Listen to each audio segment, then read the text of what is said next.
I've always thought that pain is something you feel when you fall down the stairs, but it turned out that pain is pretending that everything is fine, even though you feel torn apart. Hi, I'm Selena. My parents love two things: not working and partying. Unfortunately, I wasn't on that list. Sketchy people came over to our house every day. They would blast music and clink bottles. Mom and Dad got unemployment benefits and spent all their money on partying. I want to join the swimming club at school. Could you buy me a swimsuit? Why? Do you think you can achieve something? Remember, you're a loser and you always will be. At some point, my only sneakers became so worn out it hurt to wear them. I asked my parents for money to buy a new pair, but they looked at me like I asked them to buy me a yacht. Please, it really hurts. You don't know what real pain is. Some people are much worse off than you. At least you have a roof over your head. Quit whining. And that was it. But a couple of days later, I realized what my parents were talking about. I saw a homeless man sleeping at the bus stop, and another homeless man rummaging in the trash. He looked like he was looking for the meaning of life in there, instead of scraps. I caught myself thinking, I'm really not that bad off. I have no right to complain. Then I noticed a kitten. It was sitting by the trash can, thin, with eyes larger than its whole life. Poor guy, you're trembling. I brought him home. He was very weak and hardly even touched the milk I gave him. What is this furball doing here? This is my friend, Peaches. I think he's sick. Could you give me some money to take him to the vet? We're not going to spend money on a flea farm. If you want to take care of him, earn your own money. That's how my job hunting quest began. I knocked on doors, talked to our neighbors, and tried to smile, but most of them looked at me like I was trash. Hello, I can walk your dog, help around the house, or mow your lawn. You're the daughter of those scumbags next door. Get lost. I know you'll just steal something if I let you in. I was about to give up when a stern old lady in a wheelchair opened the next door. Her name was Mrs. Brown. The world is cruel, girl. You will get nothing for looking pretty. Work hard instead. I'm not afraid of difficulties. I'm willing to pay you if you get groceries for me. I will do it. But remember, I will not tolerate you slacking off. And she really didn't. Each time I bought groceries from the store, Mrs. Brown was unhappy about one thing or another. The milk is almost expired. Buy me another carton. And so I had to go back to the store. These tomatoes are all wrinkly, like my face in the morning. Go buy new ones. It happened again and again. You call this a fresh bun? It's harder than a brick. My sneakers kept rubbing against my feet. I started to limp, but told myself, you don't know what pain is. Be patient, Selena. I finally managed to save up some money. My feet ached more by the day. I thought about buying new sneakers, but Peaches looked at me with his plaintive eyes, and the choice was made. In the morning, I took my kitten to the vet. Her name was Dr. Miller, and she had really kind eyes. Good news. Your fur friend will be all right. You just need to buy these medicines. Thank you, Dr. Miller. Let's go, Peaches. Wait, why are you limping? Are you hurt?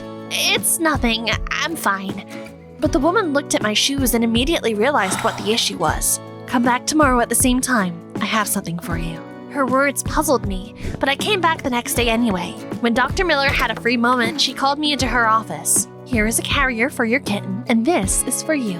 What's in it? Some clothes and shoes. They're not new, but they're clean and in good condition. I can't accept this.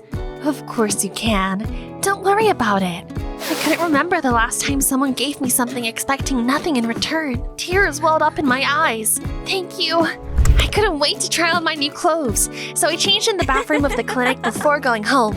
I was on cloud 9 as I walked in my new sneakers. Finally, my feet didn't hurt, and I wasn't limping anymore. Peaches liked his gift too. He was also feeling much better after I gave him his medicine. My parents looked at me suspiciously when they noticed my new things. Where did you get all this? Did you steal it? No, it was a gift. I told them about Dr. Miller, and they exchanged a sly glance. So you have a fairy godmother now? That Dr. Miller must be rolling in dough. What? What are you talking about? Get yourself invited to her house and steal something. Money, jewelry. Don't you want to make your parents happy? No, I won't do it. The smiles slid off their faces. Ungrateful brat. We've always taken care of you. Why can't you help us for once? Before I could say anything about that ridiculous statement, they pushed me out of the door. Sit here and think about your behavior. I was shivering from the cold, but kept saying to myself, you don't know what real pain is. This is nothing. However, when it got dark, I got scared. Would my parents truly care for me more if I stole something for them? I couldn't help but knock on the door. Okay, I'll do what you want. Good girl. Come inside. Let's get you ready. You will come to that vet and tell her that you are homeless. Like you have nowhere to sleep, nothing to eat. She seems kind, so she'll definitely let you in. As soon as she falls asleep, you find something to steal and get out of there. The clinic was already closing when I arrived. Mrs. Miller was finishing her work for the day. I squeezed out the words that Dad wanted me to say in a shaking voice. Poor thing. You can spend the night at my place. I'll call child services in the morning. They'll find a good orphanage for you. I didn't want to go to an orphanage, but I knew that I would escape with the stolen goods before she could do that. So I nodded and followed Mrs. Miller to her car. Her house was cozy and warm. I liked it there. Then, a girl my age came out to greet us. Selena, this is Brooke, my daughter. Brooke looked down at me and smirked. Wow, you're wearing my clothes.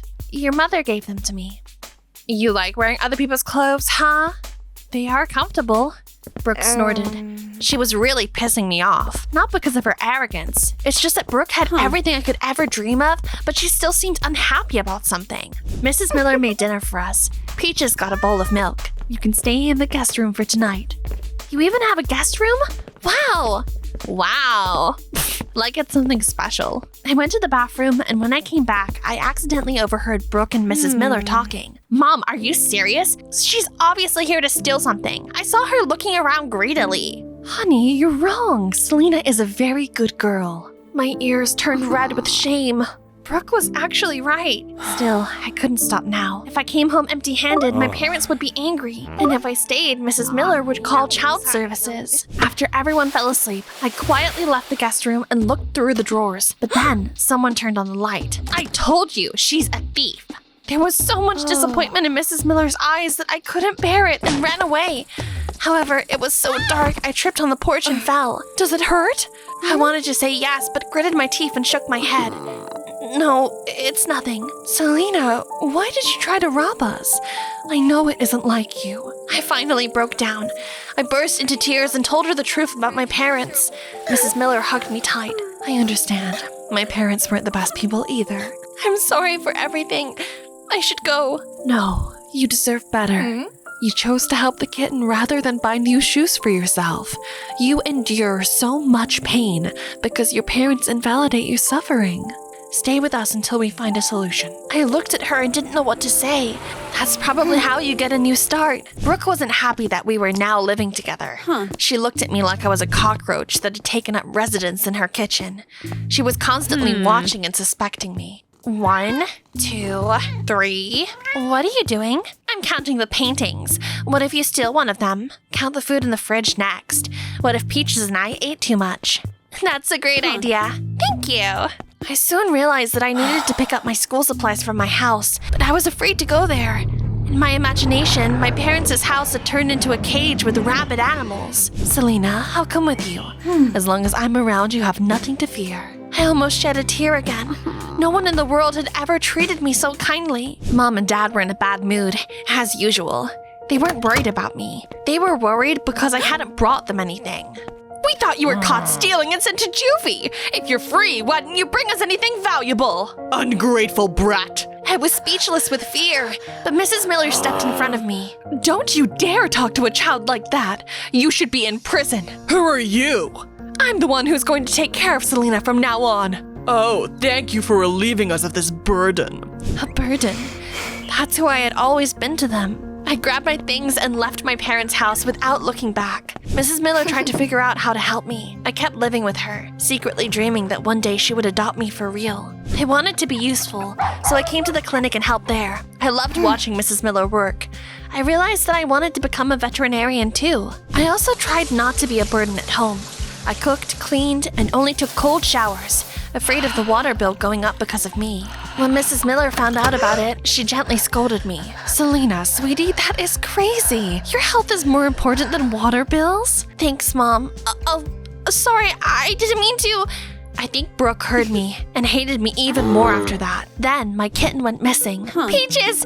Peaches, come out, silly!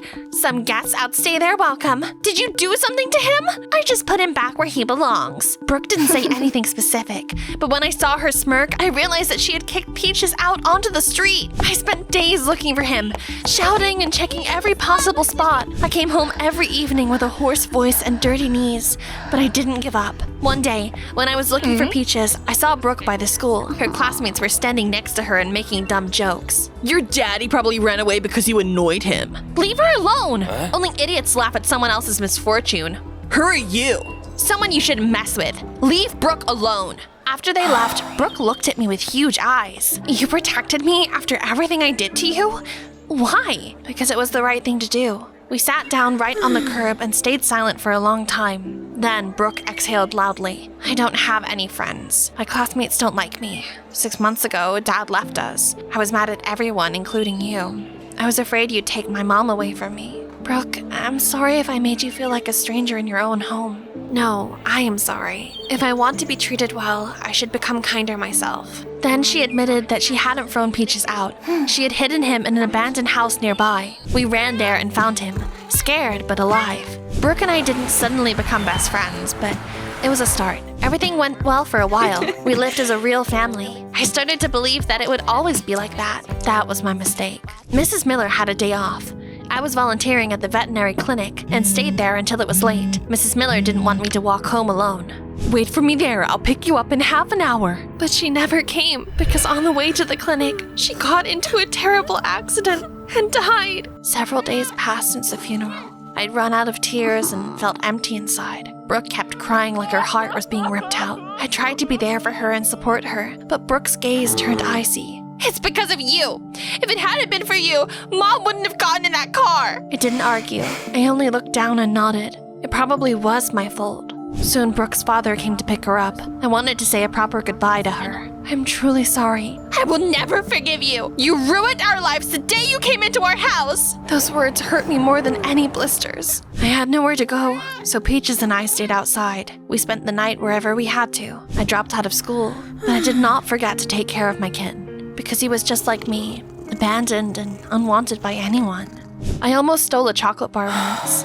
My hand was already reaching for it, but I stopped. No, I'm not like my parents. That evening, I fell asleep on a bench, clutching Peaches to my chest. The police found us and sent us to an orphanage. I was afraid that there would be a lot of mean people there, but the director turned out to be as kind as Santa Claus. Don't worry, there's a place here for your kitten too. The children at the orphanage turned out to be great. I made friends who were there for me. I remembered my dream of becoming a veterinarian and went back to school. When I turned 18, I went to college in another city. Before leaving, I decided to visit my parents and tell them that they were wrong. I wasn't a loser. I managed to achieve something. Nothing had changed in my old house. Then I realized that I didn't need to prove anything to my parents. They were in the past, and I was moving forward. Before I left town, I went to the cemetery to say goodbye to Mrs. Miller. And then I saw Brooke there. A lump rose in my throat. Selena? I'm sorry, I was just leaving. Wait, I've been thinking a lot, Selena. It's not your fault what happened to Mom. I'm sorry that I ever said those words to you. They were cruel.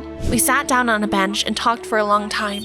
We discussed how our lives turned out, how hard it was to move on. So you're going to be a vet. Mom would have been proud of you. We said goodbye to each other, but promised to keep in touch. Then the bus took me to my new life. I looked out the window and thought that I did know everything about pain. If you're broken by your loved ones, is it possible to grow up whole? I think so. Do you agree?